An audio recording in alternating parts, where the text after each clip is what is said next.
Alhamdulillah, asyhadu an la ilaha illallah wahdahu la syarikalah wa asyhadu anna Muhammadan abduhu wa rasuluhu alladzi la nabiyya wa rasula ba'dah.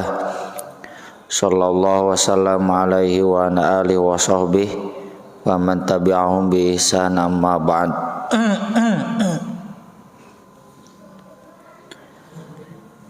Kajian Bulughul Maram pada malam ini membahas tentang riba, dan karena sebagian besar riba itu dibahas di Al-Quran, maka kita bahas dulu ayat-ayat Al-Quran tentang riba. Yang pertama surat Al-Baqarah ayat 275.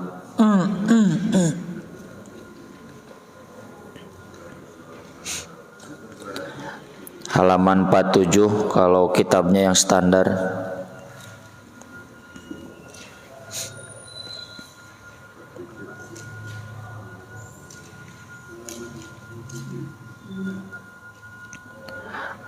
Ayat 275.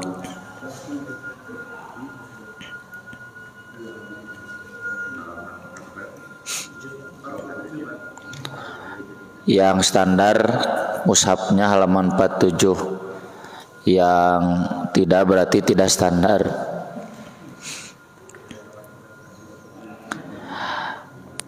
A'udzu billahi minasyaitonir rajim. Alladzina, orang-orang yang yakuluna, makan ar-riba, riba.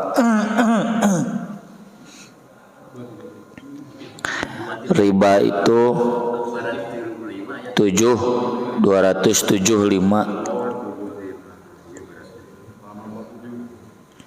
kanan atas. Iya. Riba itu arti asalnya kelebihan atau bunga, ya. Kelebihan dari pinjaman, pinjam 1 juta harus bayar 1.200.000. Nah, 200.000-nya itu riba. Orang-orang yang makan riba, ini orang yang makan riba ini berarti rentenirnya.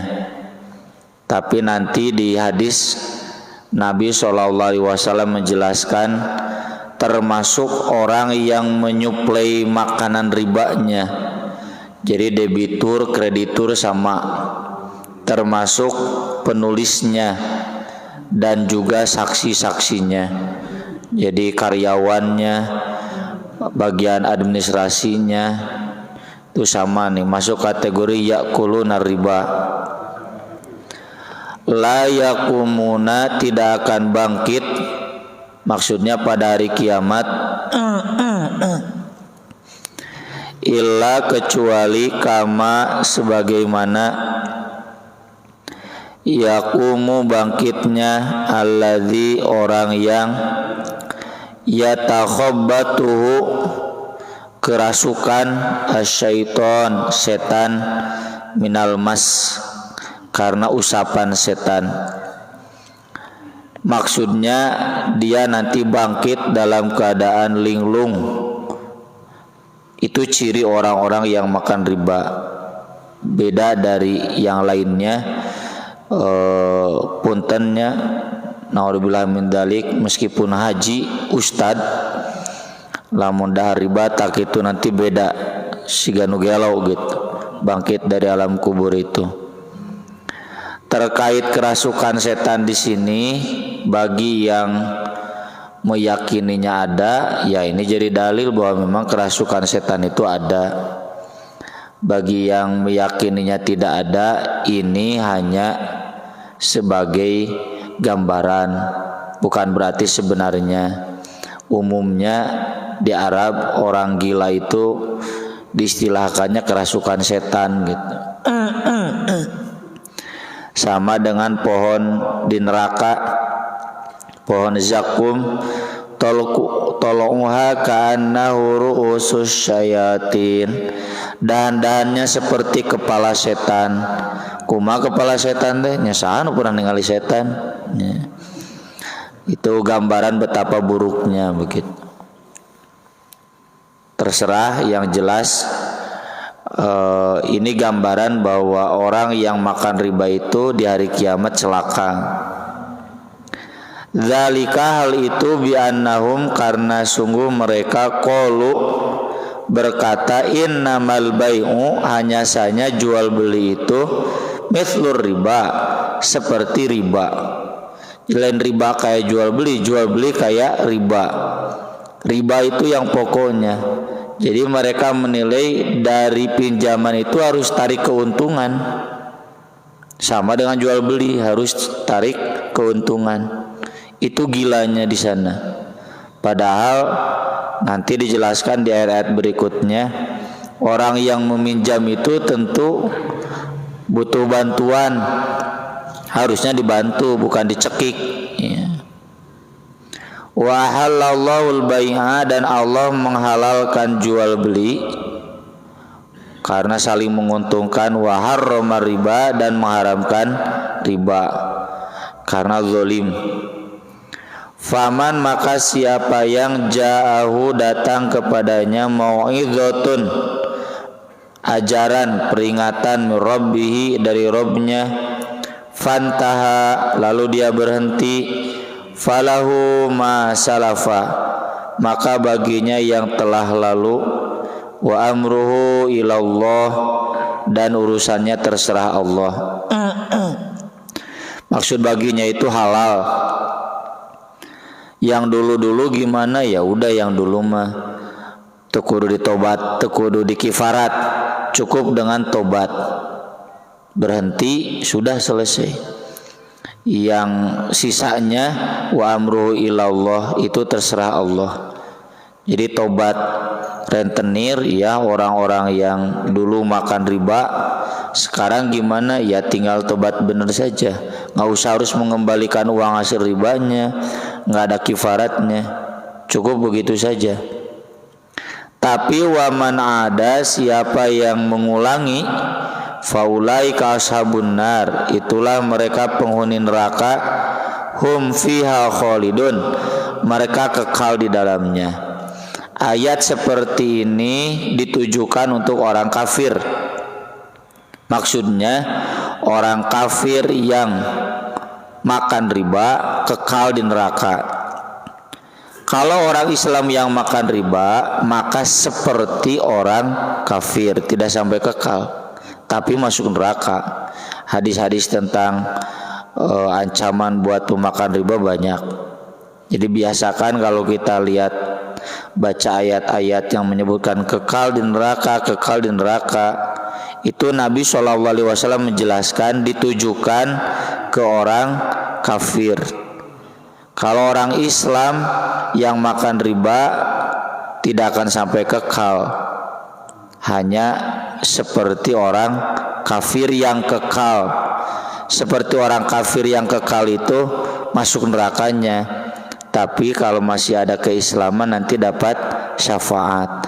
Ngantong lalawura jeung siksa neraka mah satu harinya 50.000 tahun. Mangawe bade mah latihan heula ngaduruk maneh di dieu ngarah kuat.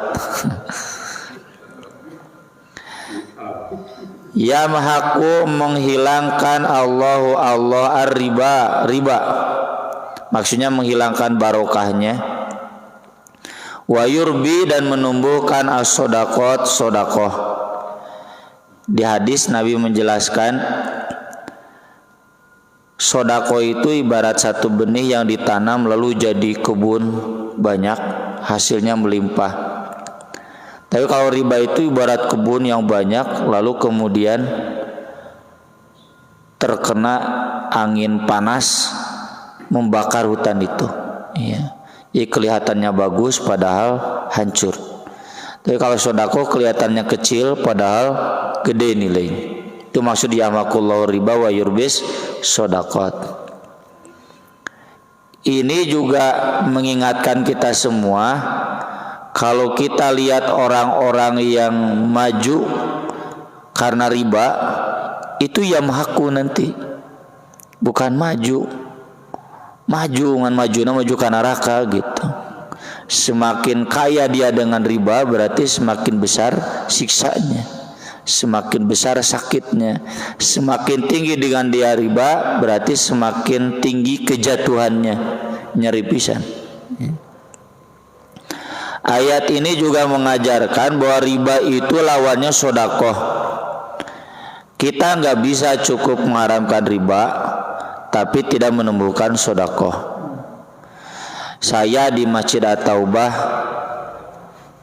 sudah berapa ya, 9 tahun tong nyarekan wae jamaah nu nginjem ka si Batak, bari kita nggak punya solusi. Kita harus punya solusi lewat sodakoh. Maka sok sisihkan uang ka dieu sodakohkeun jadi dana abadi. Dana abadi teh wakaf uang yang nilainya nggak boleh berkurang. Alhamdulillah Pak, nu ngadamel roda, nu meser motor, nu nyakolakeun budak, pinjam ke masjid tidak ada bunga. Kabantos pisan Pak Ustadz, mundak terus ke dana kieu. Jadi mengatasi riba itu lawannya dengan sodako. Contoh BPJS ya, sebagiannya masih riba kan, meski sebagiannya lagi tidak yang ditanggung pemerintah. Tuh gimana solusinya? Ya harus dibikin kubaznas, sistem jaminan sosial yang syariah. Kenapa orang teh ngantri ke BPJS, ari ka amil zakat, lembaga amil zakat tidak ngantri? Ini kesadaran sodakonya yang lemah ya. Dan ada banyak, bukan hanya di 1-2 negara, ada banyak kan. Contoh lah, sederhananya sekarang kita lihat Muhammadiyah itu bisa membangun rumah sakit, sekolah, kampus tidak lewat riba tapi lewat sodako. Al-Azhar ya, university itu bukan milik negara Mesir, milik yayasan ormas munaya nama, dan itu dari wakaf, bikin rumah sakit dan sebagainya. Kayak Salman kan bikin rumah sakit, bisa itu.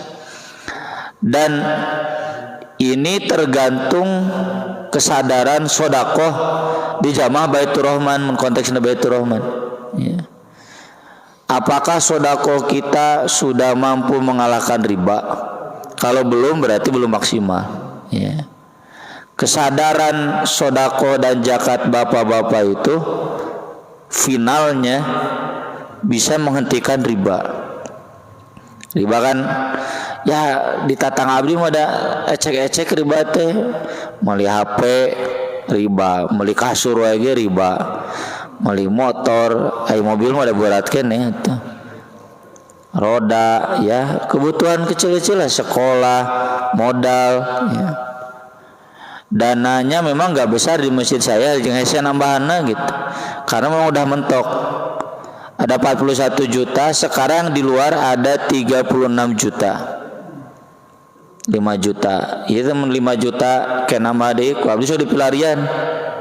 Siapa yang butuh tah? Lebar. Dana wakaf disimpen tong bangga ku saldo. Kosongkeun we. Baru 3 bulan yang lalu saldo 7 juta. Saya tahu ada anak muda dijual motorna karena krisis ekonomi. Sok cetente lain butuh motor. Tah, saya cenah kumaha mayar? Bayar atuh berapa teh dibayar. Cicil gitu. Kosong lagi gitu. Sekarang udah ada 5 juta. Ke orang kosongkeun deui. Cari nasabah jamaah. Itu pas tahu ya jamaah, padahal saya umumkan ke jamaah, nu datang teh da nu lain jamaah saurna cari tiasa namut nih hararejo kan nginjem aja. Ini artinya maksud saya menunjukkan bahwa masyarakat butuh, cuma kita hadir atau tidak ya. Kalau kita belum mampu hadir berarti masih lemah sodakohnya. Itu yang mengatasi begitu. Jadi maksud saya, mohon maaf kalau saya kasar, bullshit lah kita nyarekan jamaah riba rentenir haram, bari kita nggak ngasih solusi. Ini Al-Quran sudah ngasih solusi, sodakoh. Wallahu la yuhibbu kulla kafarin athim. Allah tidak mencintai setiap orang yang kafir dan pendosa. Kafir di sini bukan berarti orang Islam jadi kafir gara-gara riba.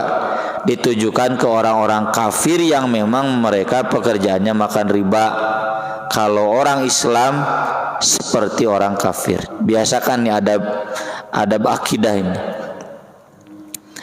Innalladzina amanu wa amilus solihat, sesungguhnya orang-orang yang beriman dan mengamalkan kesolihan, wa qamus sholah, mendirikan sholat, wa atawuz zakah, membayar zakat, lahum ajruhum inda rabbihim, bagi mereka pahala mereka di sisi Rabb mereka, wala khaufun alaihim walahum yahzanun, tidak ada ketakutan bagi mereka dan mereka tidak akan bersedih hati. Kenapa Allah memasukkan ayat ini? Ya, yang tadi kita singgung, kesadaran riba, menghentikan diri dari riba itu hanya bisa dimiliki oleh orang yang iman amal solihnya bagus, sholat zakatnya sudah benar. Yang kedua, kesadaran menghentikan budaya riba di orang lain itu hanya bisa oleh orang-orang yang sholat dan zakatnya bagus. Jadi orang sok sholat, sok zakat tapi kabita kene ku riba, itu masih jelek. Sholat dan zakatnya masih formalitas. Kalau kata Al-Maun, fawailul lil musallin alladzina hum an sholatihim sahun, berarti sholatna malawung wae. Alladzina hum yuraun, masih formalitas sholatnya. Kita sholat resep kene kanu riba, termasuk masih formalitas, masih yukadzibu biddin, karena kita tidak tergerak, wala yahuddu ala tu'amil miskin, kita tidak tergerak untuk membantu fakir miskin dari jerat-jerat riba. Saya bangga dan dukung ya Bapak Erick Thohir, bukan jadi ketua umum PSSI bukan.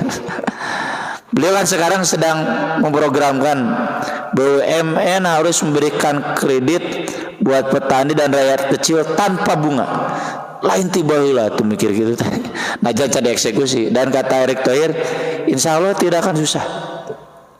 Kalau di kota Bandung tuh zaman Pak Wali Kota Ridwan Kamil, jadi desaku Pak Miftah, Pak Ridwan Kamil itu manut sama Pak Kiai Miftah Farid ya. Langsung di silaturahmi ulama umaro diumumkan nih sekarang kredit yang tersedia buat rakyat kecil tanpa bunga tuh dari dana BJB ya dan Bank Kota Bandung. Bisa sebetulnya kumaha kekuatan politik ya, kalau kita di jamaah nih DKI Baitur Rahman ya bikinlah BMT dari dana wakaf atau dari simpan pinjam. Ini kendalanya di masjid-masjid naon kahiji pengurus nate amanah bae aku pengurus beak di nyaman ku pengurus. Yang kedua ya masyarakat kita senang nginjem tapi poho mayar gitu, jadinya macet. Tapi masih jangan kemudian kita jadikan dalih untuk tidak membantu mereka, karena kalau kredit macet mah udah jangankan rakyat kecil, rakyat gede oge nya BLBI teh kredit macet seberat triliun. Aya wae kredit macet mah jangan jadi dalih. Masih banyak kredit yang lancar. Ya ayyuhalladzina amanu, wahai orang-orang beriman, ittaqullah, takwalah kalian kepada Allah. Wadharu ma baqiya minar riba, tinggalkan yang tersisa dari riba. Ayat ini Pak, dari yang tadi saya baca sampai ayat 281, ini ayat terakhir yang turun ke Nabi Sallallahu Alaihi Wasallam. Jadi memang ngabahas riba mah kudu geus asak pisan akidah ibadahna. Kalau belum matang susah, buktinya ini ayat riba itu terakhir. Dan ini ditujukan kepada dua kabilah di Arab, yang satu kabilah menagih riba dari kabilah satunya lagi, padahal dua-duanya sudah masuk Islam. Menjelang Nabi wafat turun ayat ini. Alasannya dia punya utang, ribana can dibayar, bungana tinggalkan. Ma baqiya minar riba itu mau 1%, mau 0,5%, ya tetap tinggalkan. Yang tersisa meskipun kecil. In kuntum mu'minin, jika kalian beriman. Fa illam taf'alu, jika kalian tidak bisa, fa'dzanu, umumkan, biharbim minallahi wa rasulih, perang dengan Allah dan Rasulnya. Seru aja ngajak perang, karena memang riba ini harus bisa dilawannya dengan perang. Maksud perang itu politik lah gitu. Sistem perbankan di Indonesia terkait dengan dunia, ya nggak bisa lepas dari sistem ribawi. Dah kudu perang pakai kekuatan politik, sehingga tadi ulah ya udah beres, ya. Maka dari itu orang yang tidak berhenti dari riba terus nagihan riba itu sama dengan nantang perang kepada Allah dan Rasulnya. Wa in tubtum, jika kalian tobat, falakum ru'usu amwalikum, bagi kalian harta pokok kalian saja. Ribanya jangan ditarik. Kalau harta pokoknya yang tadi misalnya pinjam 1 juta, ya udah 1 juta lagi. Jangan ditarik ribanya. La tadzlimun, kalian tidak menzolimi, wala tudzlamun, dan kalian tidak dizolimi. Nah, di sini ada teori sesat uang, ya. Times is money, itu teori sesat. Waktu adalah uang. Kata mereka, ini uang kalau saya investasikan di satu usaha, untungnya dalam 1 tahun segini. Tapi karena dipinjamkan di sini tidak ada untung, makanya ketika saya meminjamkan ke sini harus ada untung juga. Itu teori sederhananya. Padahal orang pinjam itu orang butuh bantuan. Orang yang narik riba dia memastikan keuntungan sepihak, padahal yang pinjam belum tentu untung. Itu dolimnya di sana. Investasi wae belum tentu untung, ada ruginya. Apalagi nih yang pinjam butuh uang. Dengan rata-rata dalam yang usaha, ya. Meski ada yang buat usaha. Kalau buat usaha nanti skemanya bukan riba, tapi kerjasama, mudorobah, bagi hasil, bagi rugi. Tong bagi hasil teh, hasil untung nawe ngulai pas rugi, gak mau tahu menau, misalnya riba tuh. Wa in kana dzu usratin, dan jika keadaannya sedang kesulitan, usrin, fanathiratun, maka tunggu. Nadhirate intidor, salat intidor, tunggu. Ila maisarah, sampai ringan. Di tafsir, kitab-kitab tafsir banyak hadisnya, dan pernah saya tulis, ya, di Buletin At-Taubah, bersodako lewat pinjaman. Kalau bapak meminjamkan ke saya 1 juta, setahun saya belum bisa bayar, itu sama dengan bapak sodakoh 1 hari 1 juta kali 365 juta. Gede kan pahalanya? Rugi itu kah bapak? Tidak, 1 juta dinyemun ke abdi kan, berarti bapak bisa hidup tanpa 1 juta itu. Jadi jangan terjebak logika kapitalis. Ini uang kalau saya pakai pasti menguntungkan. Saya rugi karena ini dipinjam sama dia. Buktinya bisa hidup, ya. Makanya kita pinjamkan juga berarti itu uang lebih. Dan butuh mau diinjamkan, ya. Dengan meminjamkan itu sama dengan sudah sodakoh. Jadi seandainya dia tidak bayar-bayar 2 tahun, bapak rugi tuh. Karena dicatat pahalanya lebih banyak. Bahkan kalau udah lewat dari tempo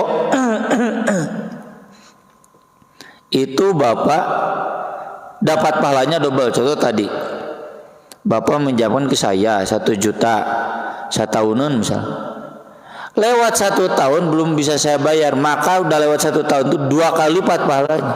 Dicatatnya sodako 2 juta per hari, begitu di hadisnya ya. Jadi dengan ayat ini kita harus terdorong nyimpen duitnya lain di reksadana, di deposito, mending di fakir miskin, mereka yang butuh. Cenah hese mayar, dan bung harga hese mayar mah sarua wae. Wa tasaddaqu, dan kalian sodako khairul lakum, itu lebih baik bagi kalian, in kuntum ta'lamun, jika kalian tahu. Wattaqu, dan takutlah kalian, yauman, 1 hari, turja'una fi ilallah, yang kalian dikembalikan padanya kepada Allah. Tsumma tuwaffa kullu nafsim ma kasabat wa hum la yudlamun. Kemudian disempurnakan setiap jiwa apa yang telah diusahakannya, dan mereka tidak akan dianiaya. Ini ayat terakhir yang turun ke Nabi Muhammad SAW, satu rangkaian dengan ayat-ayat riba. Ayat-ayat sebelumnya ini berapa halaman? 5 halaman ini tentang sodakoh. Lalu halaman yang tadi kita baca itu tentang riba. Jadi ini pesan yang jelas dari Allah. Sok buktikan kita cinta sodakoh itu dengan menjauhi riba. Berarti lah orang resep kene jadi rentenir, nggak ada jiwa sodakoh. Termasuk buktikan kita sodakoh itu dengan menghentikan budaya riba di masyarakat, bantu mereka. Kemudian buka surat Ali Imran ayat 130. Surat berikutnya surat Ali Imran ayat 130, halaman 66 di bawah.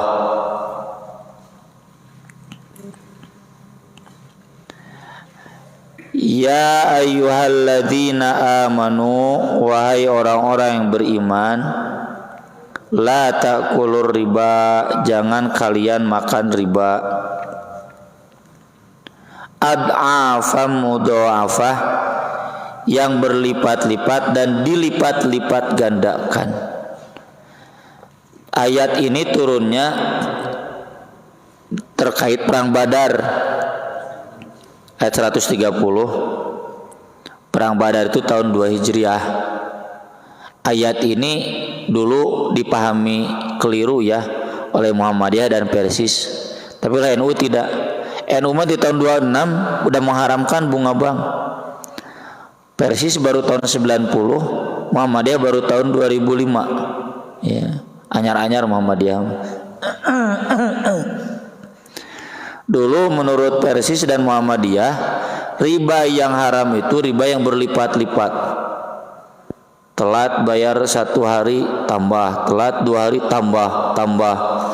Lamun gitu mah flat ya, bunganya 3% anger gitu. Itu katanya boleh. Karena di Al-Quran ada afa mudha'afah. Tapi penafsiran seperti itu sekarang semua sudah ditinggalkan. Muhammadiyah sudah tidak, Persis sudah tidak, yang lain apalagi ya. Bahkan kata Syekh Yusuf Qaradawi ya, fawaidul bunuk haram sampai 3 kali haram bunga bank. Dan lebih parah daripada jahiliyah. Nah ini, jadi gini Pak, ada afa mudha'afah itu. Kalau saya pinjam 10 juta ke Bapak, saya janji 1 tahun, dan saya bayar tepat sebelum lewat 1 tahun, itu nggak mungkin ada riba di jahiliyah. Ada riba itu kalau saya telat bayar lewat 1 tahun. Bapak nanti datang ke saya, ini sudah masuk 1 tahun, mau dibayar lunas sekarang atau mau ditambah. Nah gitu. Dan tambah itu terus bertambah. Bulan kedua tambah lagi, bulan ketiga tambah lagi. Nikel gitu.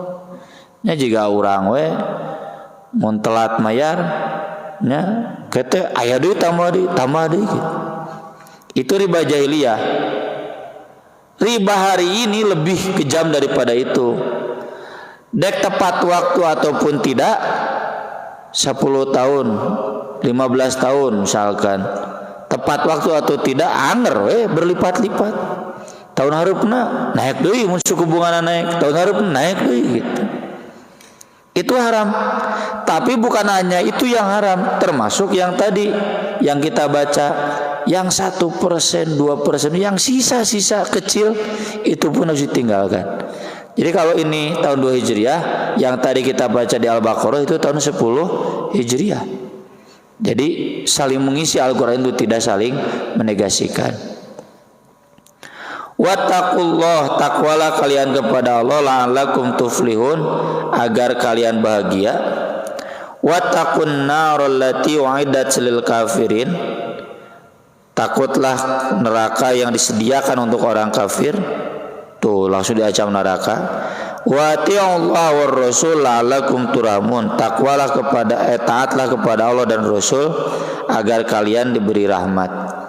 Wasari'u ila maghfiratin min rabbikum wa jannatin 'arduhas samawati wal ard u'iddat lil muttaqin, berlomba-lombalah pada ampunan dari Rabb kalian dan surga yang luasnya seluas langit dan bumi disediakan bagi orang bertakwa. Kita kan riba berlomba-lomba yang untung. Di sini Allah membalikkan, berlomba-lomba teh ka surga, lain hayang untung nu kadituna buntung. Siapa orang bertakwa? Alladzina yunfiquna fis sarra wad dharra. Ini konteksnya riba nih. Orang yang berinfak ketika senang dan susah. Saya meminjamkan ke si A, saya juga butuh, tapi saya infakkan, tak eta nu takwat. Wal kadhiminal ghaid, menahan amarah, sok sanu teu ngambak nu diinjeman, menginjemna teu mayar-mayar, tahan amarah. Wal afina anin nas, maafkan orang lain. Wallahu yuhibbul muhsinin, Allah mencintai orang-orang yang berbuat kebaikan. Aku qouli hadza wa astaghfirullah li wa lakum. Wassalatu wassalamu ala Rasulillah. Wassalamualaikum warahmatullahi wabarakatuh. Wa man tabi'ahum bi ihsan amma ba'd. Ada satu ayat lagi ya di surat Ar-Rum surat 30. Ayatnya ayat ke-39. Wa ma ataitum mir ribal yarbu fi amwalin nas fala yarbu indallah. Apapun yang kalian berikan riba karena ingin bertambah, maka di sisi Allah tidak bertambah. Ini sama dengan ayat yang tadi. Kelihatannya bertambah, menurut Allah tidak bertambah. Wa ma ataitum min zakah turiduna wajhallah faulaika humul mud'ifun. Zakat apapun yang kalian berikan yang niatnya keridhaan Allah, itulah yang melipat gandakan. Jadi di sini kita diingatkan oleh Allah, kita mau melipat gandakan harta dengan riba atau dengan zakat, dengan sedekah. Tentu pilihan kita melipat gandakan harta dengan sedekah, bukan dengan riba. Sekali lagi, karena konteks riba itu membantu yang membutuhkan, bukan bisnis. Kalau bisnis kan nanti kita akan banyak bahas, ragam banyak bisnis dalam Islam, silakan. Jadi kalau konteksnya pinjaman buat orang membutuhkan, itu membantu sedekah ya. Jadi ini kenapa di ayat ini tidak dibandingkan dengan tijaroh, daker tengah bahas tijaroh, sedang tidak membahas al-bai', ini bukan jual beli. Ini riba itu konteksnya bukan jual beli. Riba itu konteksnya membantu, Ya, perang melawan riba itu konteksnya membantu orang yang membutuhkan. Jadi bukan cari keuntungan. Itu ayat-ayat seputar riba yang ada dalam Al-Qur'an. Mangga pilih ayat pertarusan. Mangga Pak Haji. Waalaikumsalam warahmatullahi wabarakatuh. Kalau begini Pak, misalnya ada orang pinjam uang ke saya 10 juta, dia janji nanti dicicil sebulan sejuta, tapi tiba-tiba ngasih lebih dari itu Pak, tapi tidak ada pernyataan apa-apa dari saya. Itu bagaimana Pak? Yang kedua, boleh? Enggak? Membedakan antara riba dengan hasil usaha. Terima kasih Pak. Memberi lebih dari pinjaman selama tidak disyaratkan oleh pemberi pinjaman itu boleh, dengan syarat belum jadi tradisi. Kalau sudah jadi tradisi itu namanya budaya gratifikasi. Di KPK juga haram budaya gratifikasi itu. Jadi suka tidak suka, sukarela, tapi sukarela nanti kepaksa gitu. Karena kalau tidak begitu kumaha gitu. Jadi meski memang tidak diminta, tapi kepaksa sukarela nanti karena sudah jadi sistem, itu nggak boleh. Gratifikasi itu gulul ya, haram. Tapi kalau bukan sistem ini memang pribadi memberi lebih itu nanti ada di Bulughul Maram hadisnya, kata Nabi, inna ahasinakum inna khiyarukum ahsanuhum qodoan. Orang yang terbaik itu yang paling bagus dalam melunasi lebih cepat dan lebih banyak, yaitu dianjurkan. Tapi syaratnya tadi nanti ada hadis-hadisnya di bab riba, belum ar-riba fiha fashin, bahasa Arabnya itu riba belum mengakar, belum jadi sistem. Kalau sudah jadi sistem nggak bisa, itu yang dipangkas oleh KPK itu ya, nggak boleh, kejaksaan juga memangkasnya. Yang kedua, hasil usaha itu dari usaha, riba itu dari pinjaman. Dan ini macam usahanya pinjaman, iya berarti akadnya jangan pinjam meminjam, akadnya kerjasama usaha, mudharabah, ya. Jadi bapak sebagai pemilik uang, pihak lain sebagai yang menjalankan usaha, lalu nanti bagi hasil, bagi bapak misalkan 50%, dia 50%, begitu. Itu jelas beda. Kalau riba itu murni pinjaman, dan ini orang-orang yang butuh uang. Mangga, boleh dia namanya, mangga Pak Haji. Assalamualaikum warahmatullahi wabarakatuh.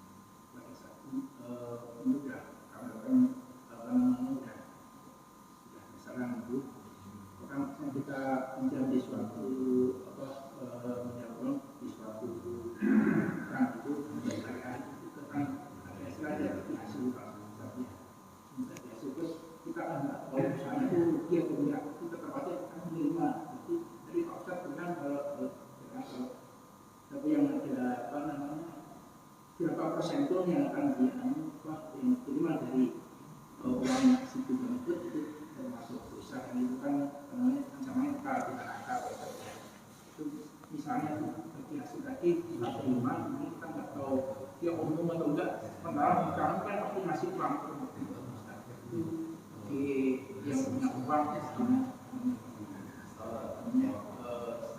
kita bakal kita Iya. kedua ini ya kebetulan pada satu kami ada rezeki dan dengan teman-teman itu ada yang pinjam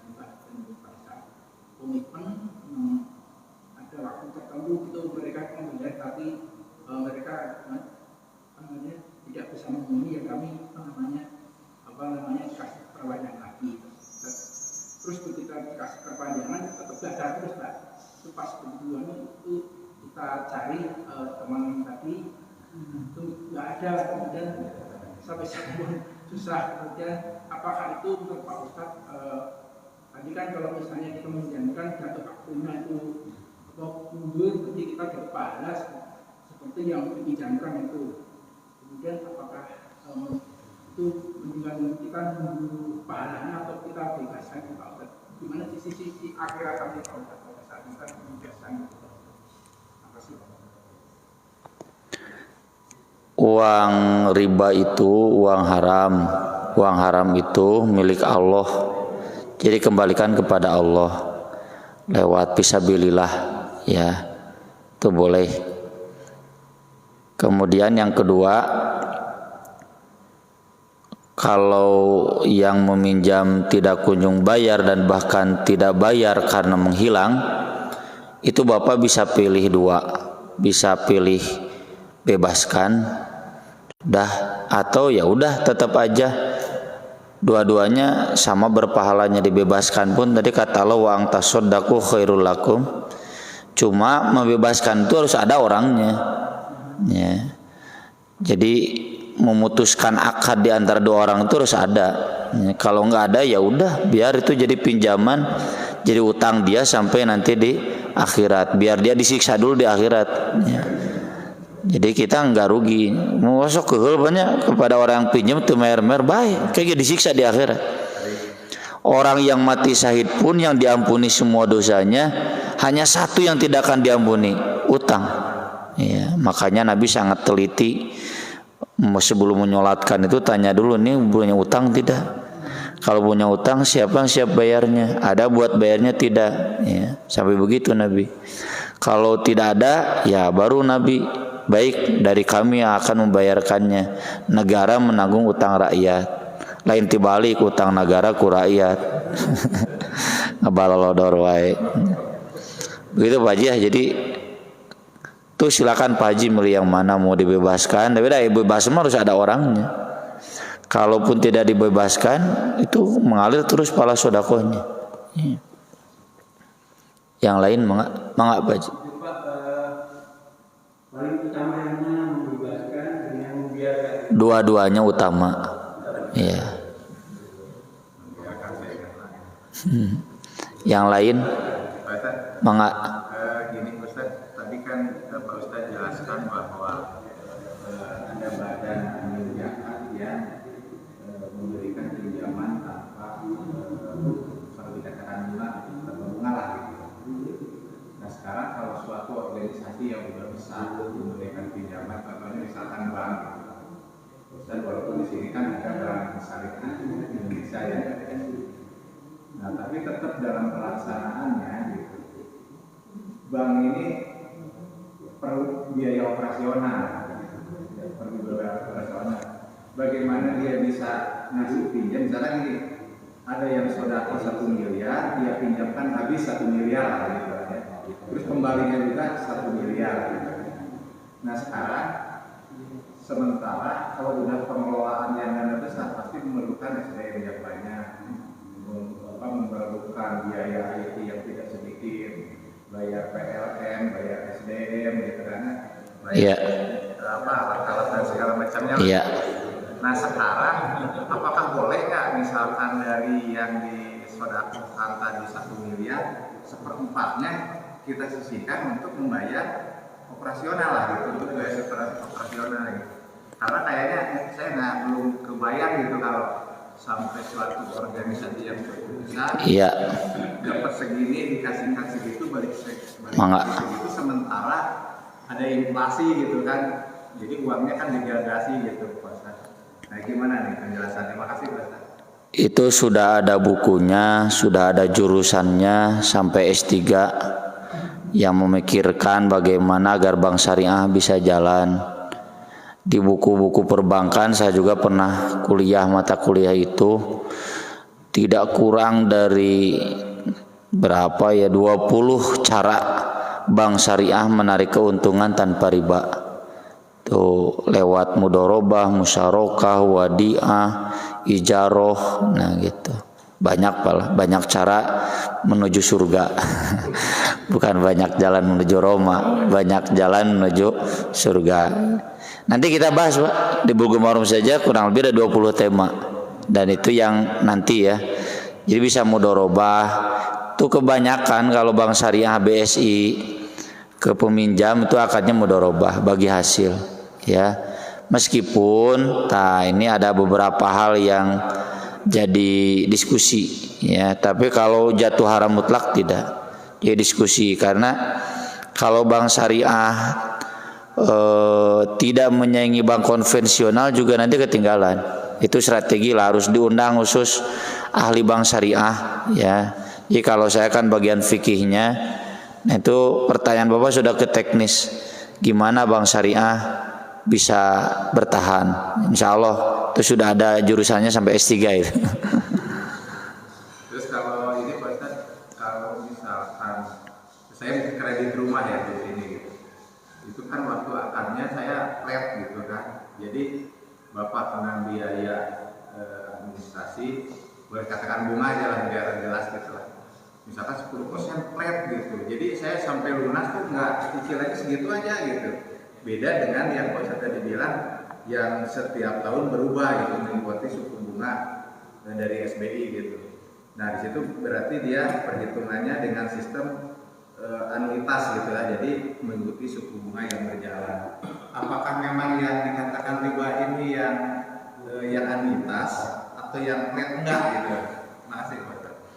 Kan tadi ada 2 ayatnya. Yang pertama ad-afam mudo'afah itu tahun 2 Hijriah, itu yang anuitas menurut Bapak. Yang satunya lagi yang ma baqiya minar riba, itu yang flat itu. Yang terakhir ya tahun 10 Hijriah. Dua-duanya sama. Cuma kalau sudah terlanjurnya udah dibayar ya hutang manger. Pan tadi pokoknya kita berhenti ya. Yang sudah-sudah mah ya harus dilunasi ya. Tapi kita berhenti tong kue pas beres cicilan rumah yang nganyuk deui mah nu kadua ya. Jangan begitu gitu. Lebih baik kumpulkan uang ya, cara yang lain bisa beli rumah yang kedua. Zaman dulu juga orang-orang kaya yang soleh bisa beli rumah nggak pakai riba. Gitu Pak Ji. Ya. Yang lain cekap mangga atur nuhun. Aku lo qouli hadza wa astaghfirullah li wa lakum subhanakallahumma bihamdik asyhadu an la ilaha illa anta astaghfiruka wa atubu ilaik. Wassalatu wassalamu ala Rasulillah. Wassalamualaikum warahmatullahi wabarakatuh.